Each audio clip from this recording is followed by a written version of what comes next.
Welcome back. I figured it would be easier just to create a second short video showing you how to get to the Scratch tutorials from the Scratch website.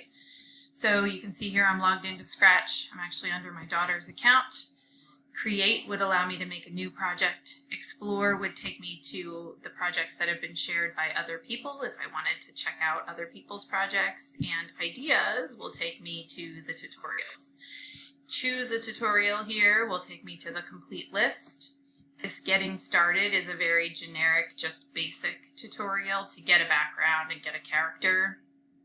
These activity guides, though, are step-by-step, very descriptive, and will get you started making a very basic, very simple first project in Scratch.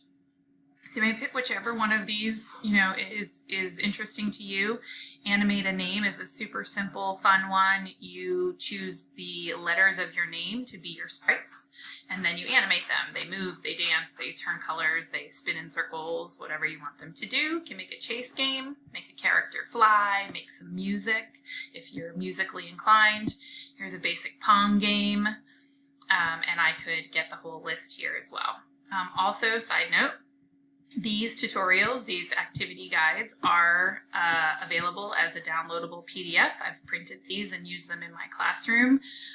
You could originally buy them as a deck of cards. I have the card set, but the most recent version is downloadable here as a PDF. You can download them, print them, or share them digitally. So I'm going to go with Pong. I'm a old-time Atari fan, showing my age a little bit, but that's okay. Notice you've got a download of the coding cards themselves. You've got an educator guide.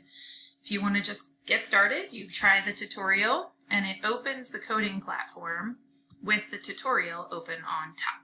So I've got my cat sprite, who I'm not going to use for this project, so I'll have to get rid of him. Got my color-coded blocks over here, so I can go to the purple blocks, the orange blocks, the blue blocks, the green blocks, depending on what I need. And my tutorial has a video that will give me an introduction and talk to me a little bit about what I'm going to do in this project. Once I watch that, I go step by step. You can see how many steps there are going to be. I'm going to add a backdrop first, and it shows me what button to look for. Then I'm going to add a sprite.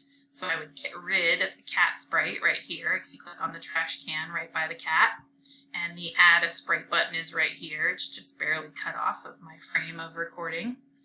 And then it shows me what code is necessary to get that ball sprite to start bouncing around my background. So it shows me exactly what code to build in my screen under my ball sprite, not my cat sprite. And I would just keep going. You would follow the steps step by step, and by the time you're done, you have the exact project that they've guided you through. Now, as you're choosing these things, you don't have to make yours exactly as theirs is. You could choose a different background. You could choose a different ball, different paddle. Part of the fun of it is making your own.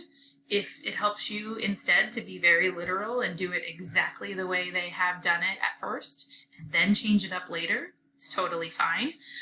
But if you are a little more creative, feel a little looser about it, you're welcome to take some creative freedom and make your Pong game your own in whatever way you see fit. You can always shrink the tutorial and get it out of your way as you're working so that it's not blocking your view, and then expand it back open when you're ready to move on to the next step.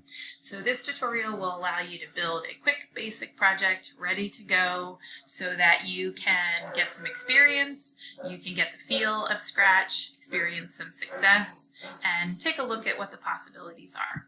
You'll want to name your project up here so that it doesn't remain as an untitled project.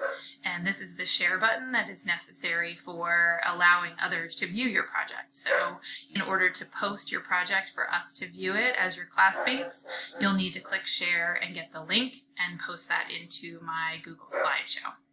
I hope you have a good time with your kind of step one project in Scratch, that you enjoy building something simple and fun and basic and kind of getting the feel for Scratch. And I will see you at 10 o'clock on Zoom. Remember to post any questions that you have on those Google Slides that I left for you. And I'll see you in a bit.